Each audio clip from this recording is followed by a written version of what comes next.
Hi, this is Richard Edelman, and you're listening to The Trust Makers.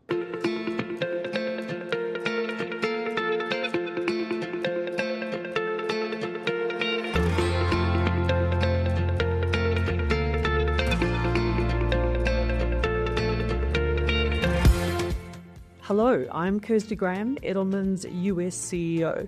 Welcome to a special three-part series of The Trust Makers, recording on the ground from the 2025 annual meeting of the World Economic Forum in Davos, Switzerland. We're speaking with media, with business and government leaders about what they're learning at this year's forum. We're also diving into the 2025 Edelman Trust Barometer, which we just released this week, and marks Edelman's 25th anniversary of studying trust. Today, I'm thrilled to be joined by the Right Honourable Helen Clark, former Prime Minister of New Zealand from 1999 to 2008. She also served as the Administrator of the United Nations Development Programme. Now she's the patron of the Helen Clark Foundation and advocates for sustainable development and health equity. I'm honoured to call Helen a friend, and I'm delighted to have her here today. Helen, welcome to the Trust Makers. Thank you. It's great to see you here and to be on the ground in Davos, and what a week it is turning out to be, obviously with the backdrop of Trump's inauguration back in Washington. I know that you've been to Davos many times. What are you hearing at this year's meeting? This is my 14th time at Davos. Okay. And a lot of the issues that were around when I first came are still around. But obviously, the day we met, President Trump was sworn in D.C. And so that becomes a huge focus of conversation.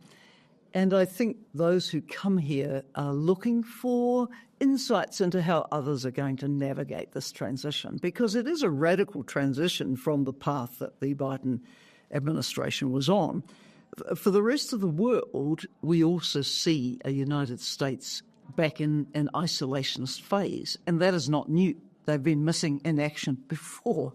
So I think, as Angela Merkel said during the previous Trump presidency, when President Trump showed less signs of being engaged with Europe than Europe is used to, she said, we're on our own. I think that is probably a bit of the sentiment from other parts of the world, just not expecting a lot, but knowing there's issues that have to be tackled and needing to get on with it.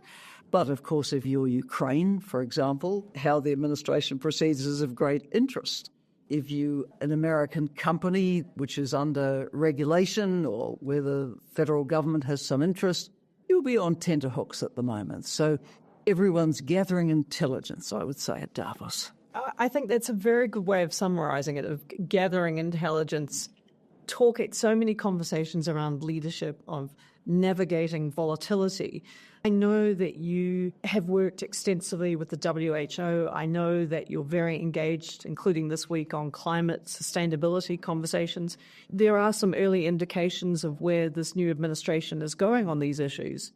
How do you read some of those early announcements that we've heard around both the Paris Agreement and on the WHO?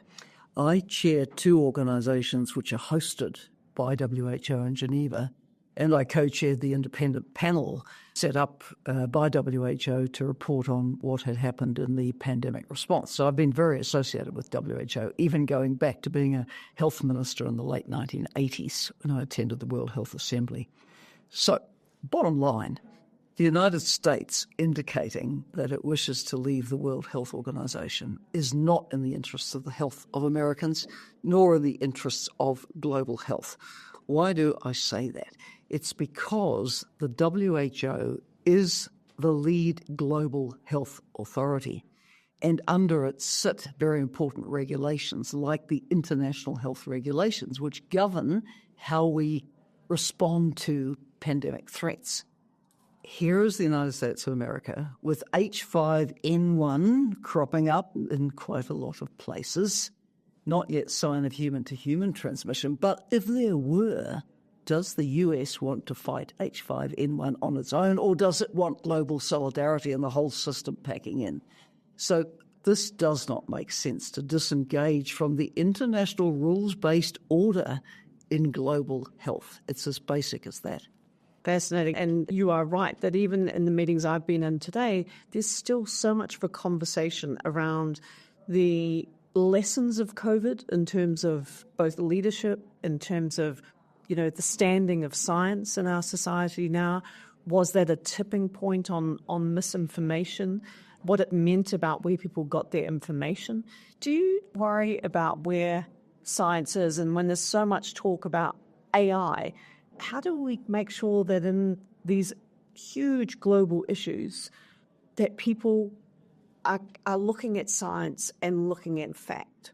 It was very challenging during the peak of the COVID-19 pandemic, which has never gone away, by the way. It's still with us. But it was very challenging that we were in an age of misinformation, disinformation, information overload, everyone's opinion seemingly counting for as much as anyone else's, false facts, scientific evidence, everything became a soup. And for the person on the street, how do you sort your way through a soup or a fog? I think there are a lot of lessons to be learned by governments about communication in circumstances like these, because when this pandemic began, we operated not in a situation of perfect information, but of no information. We had no idea what the potential of this disease was to harm health, cause death.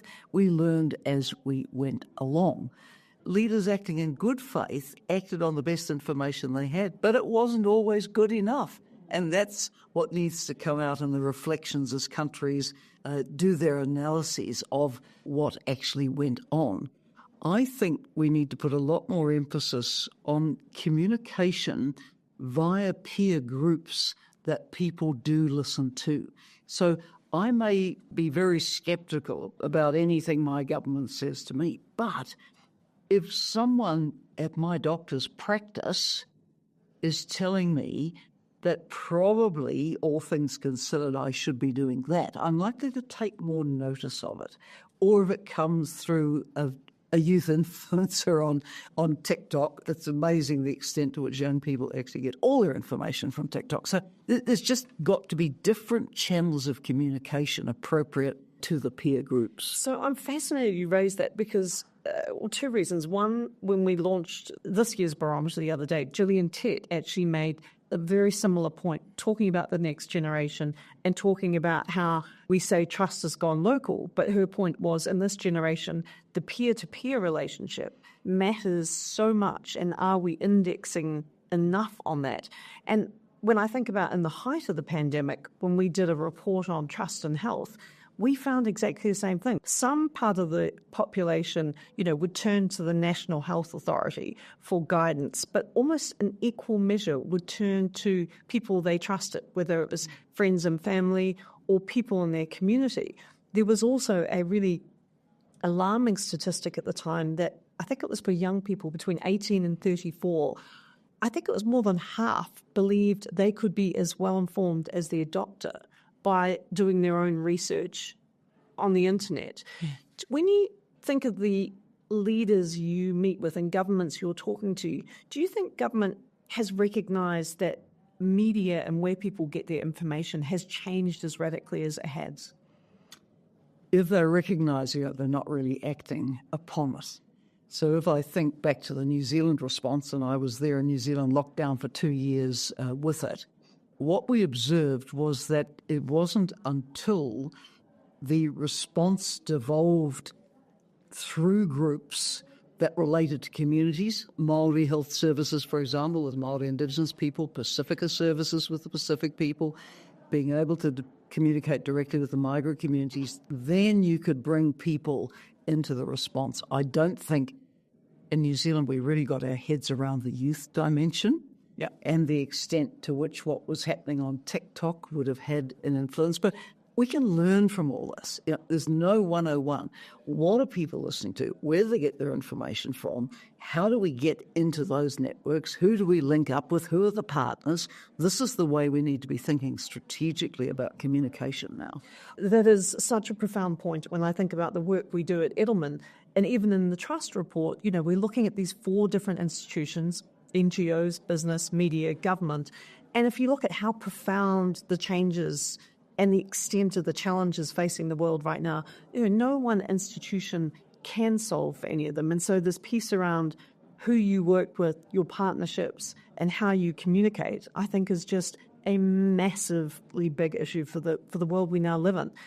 I want to come back to the youth piece because I'm concerned what we saw in our report. But if we just talk about our 2025 overall report for a moment, it was our 25th anniversary edition, launched here earlier in the week. And I think the headline is that the majority of people have a moderate or high sense of grievance. And we use that word quite deliberately because when we were looking at the findings, and Richard's spoken quite eloquently about this, that we saw fears a few years ago. Last couple of years, we've moved into a period of polarization, people being polarized in their views. And this year, we thought it's a sense of grievance. It kind of feels like a more aggressive mindset. And it's defined by a belief that government and business serve narrow interests and that the wealthy benefit unfairly from the system. So what was fascinating is that this sense of inequality, high income and low income both feel this. People in terms of their age also feel this sense of grievance. People are basically saying, the system doesn't work for me. Does that finding surprise you? No. I listened to Richard Edelman's summary, and I thought it spoke to a lot of the context in New Zealand, and I'm sure there were others from around the world who thought, yes, this is speaking to the context where I am from. I think COVID really fractured societies. A lot of the underlying trends were there, but the social cohesion undermining that occurred out of the COVID responses has been quite profound. People not trusting each other, government decisions which were seen as dividing people, even if made with the best of intentions. So populists, of course, are very skilled at scratching these itches, at magnifying the first the fear and then the anxiety and then building the sense of grievance. What we know about populists, of course, is that they have a very simplistic diagnosis and even more simplistic solutions, almost all of which will inevitably backfire. For example, if you are aggrieved about the cost of living and feel that what's happened isn't fair to you, and then you're told that tariffs are going to be slapped on goods coming in, what makes you think you're not going to pay more for things at the supermarket or the hardware store? And there's a disconnect. But I think that we're in an era where incumbency in government is just about fatal to re-election. Yeah. Prospects, it doesn't matter how good or bad a government you thought you were, the fact that you've been there and the cost of living's up and a lot of things have gone wrong and people are out of work and haven't had pay increases, you'll get the blame for it. The next crowd that follow you may get the blame as well because they can't deliver. We may see a lot more short-term governments, one-term governments. In New Zealand, we haven't been so used to that. 9 years has been not uncommon. But we may go into eras of one-term governments, and this may not just be the New Zealand context because people are angry, they're lashing out at whoever's in power, and the barometer can just swing. And in a way, it's nothing to do with ideology. It's how's this impacting on me. Yeah. I'm not doing well. So you're responsible. I'm going to take it out on you. Then if you don't deliver to me, I'm going to take it out on you and bring in the next crowd. So I want to come back to the COVID fracturing society. One of the other things we saw in the research was that one of the symptoms of having this high sense of grievance is also exactly what you described, almost a zero-sum mindset.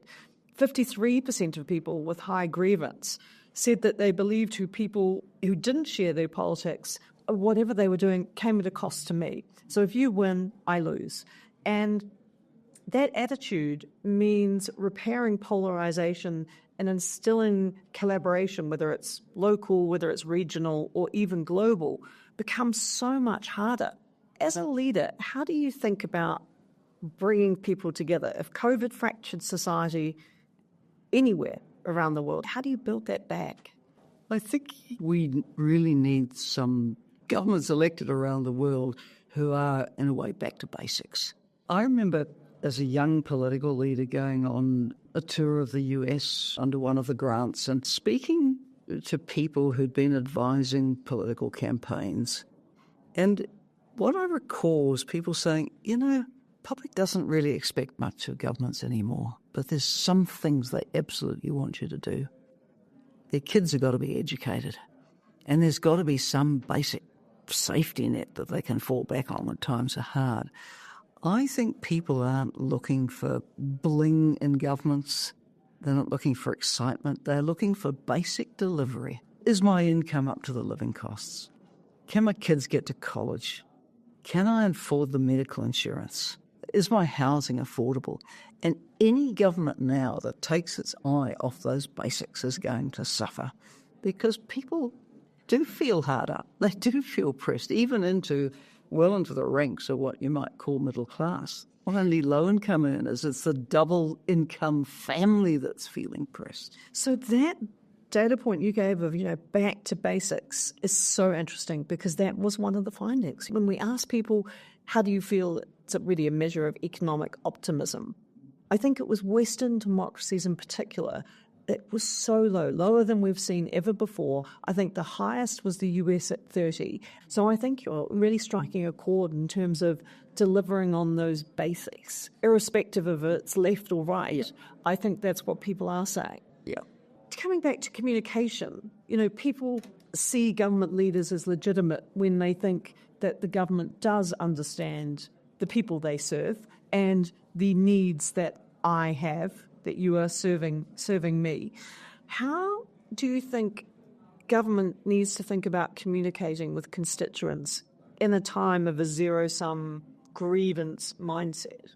An important principle I always operated on, and I think Richard Edelman touched on this very directly, was never overpromise. Because the worst thing you can do is you're getting elected because people are so fed up with what was there before.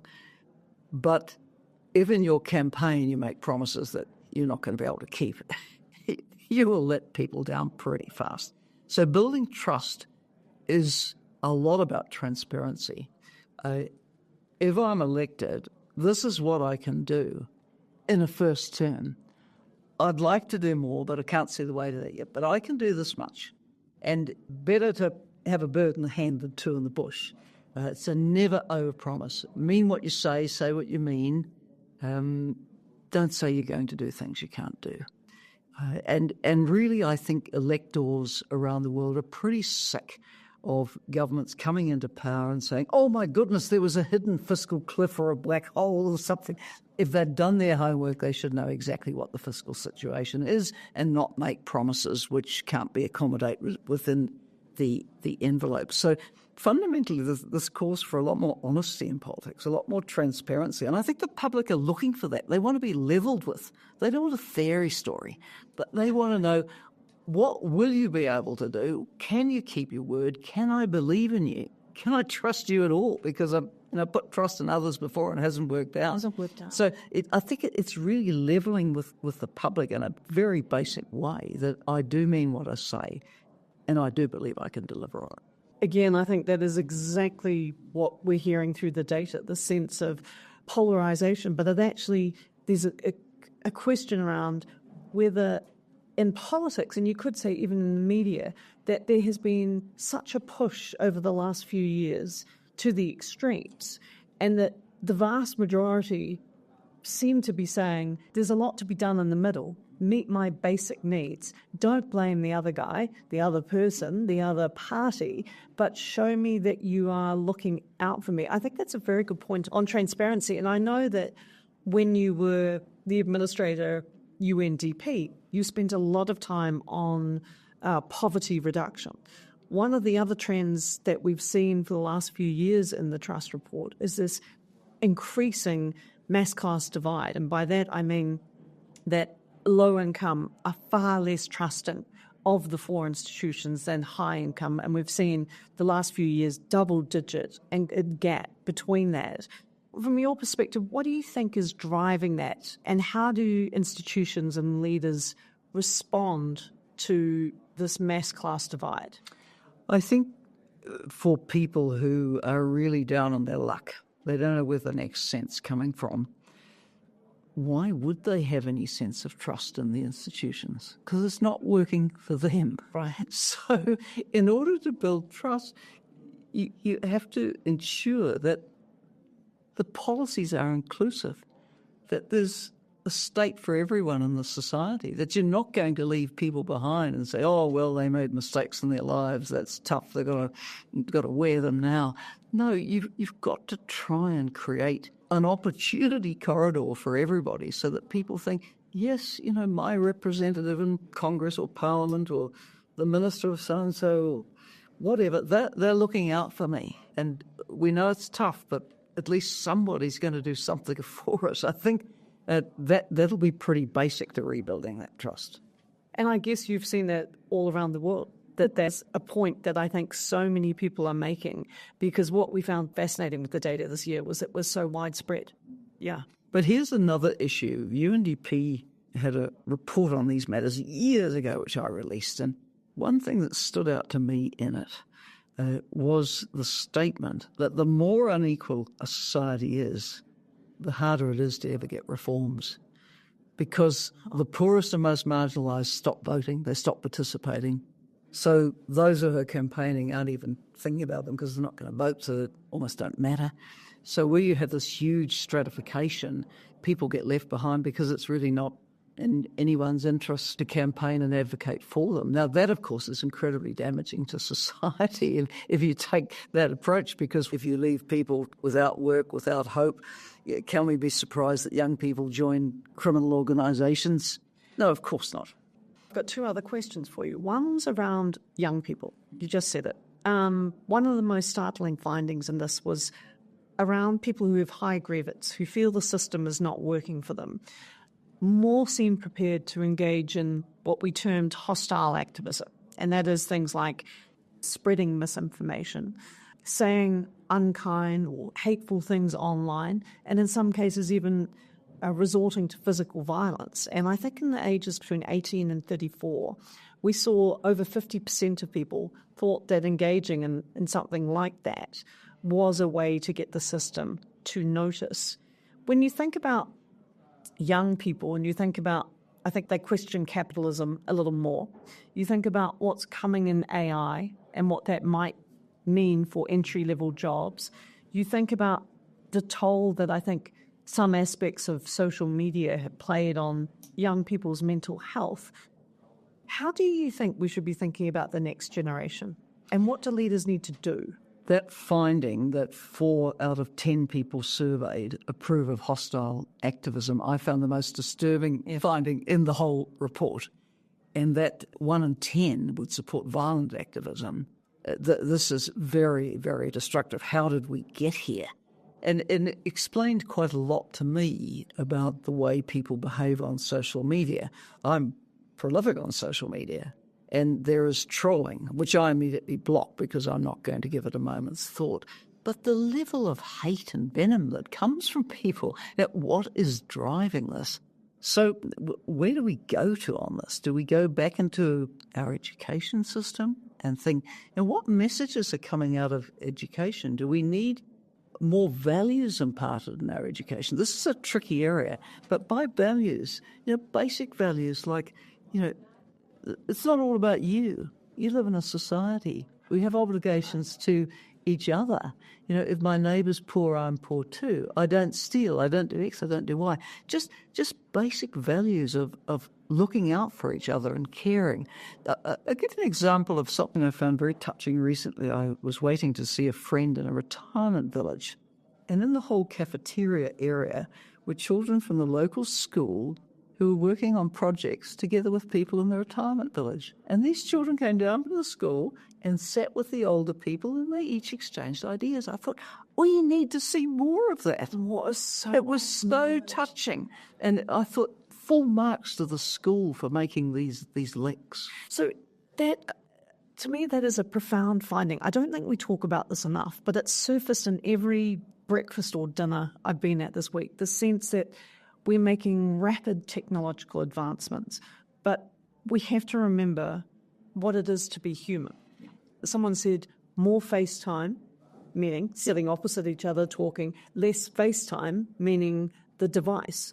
And I think there's something in there when you think about trust being local. And I think what COVID did to everybody in terms of isolation, physical isolation in a lot of places, certainly the mental outcomes, but the sense of returning to community, returning to something that is bigger than self, and that the social contract is fragile, but everything kind of depends on people believing in it to a certain extent. My last question then for you, you've done so much, and I'm deeply respectful of all the ways you have given in public service. As a leader, and in these times of incredible challenges, and of multiple challenges at once, and volatility, what do you think it takes? What do leaders need to be thinking about in terms of the attributes they show in a time like this? Definitely empathy. And that was why, by and large, women leaders did quite well during the pandemic. There were men who showed empathy as well, but it was a characteristic of the women's leadership. So leaders have to be obviously understanding of the pressures that people are under. And then I think the best leadership will be calling for inclusion and ways of bringing people together around the common cause for the country. How do we all get ahead together? We can't get ahead if we leave many people behind, if we leave whole demographics behind. So appeal to that sort of greater sense of we're in it together. Why do we care about education for everybody? Because if we leave people behind, we're going to have people who are unemployable at a time when we need skills and educated people. So just find the messages that will bring people together, not polarize them. And I think, unfortunately, we see a lot of leaders deploying rhetoric that is designed to divide, not to bring people together. I could talk to you for much, much longer, Helen, but I know that we're out of time. I just want to thank you for your insights, for the breadth of issues we've covered, and for your huge global experience across so many issues. And to our listeners, can I just say thank you very much for listening to The Trust Makers. Thanks, everybody. Thank you for tuning into The Trust Makers, an Edelman podcast in partnership with Advertising Week, where we speak with leaders and other trust builders across institutions. See you next time.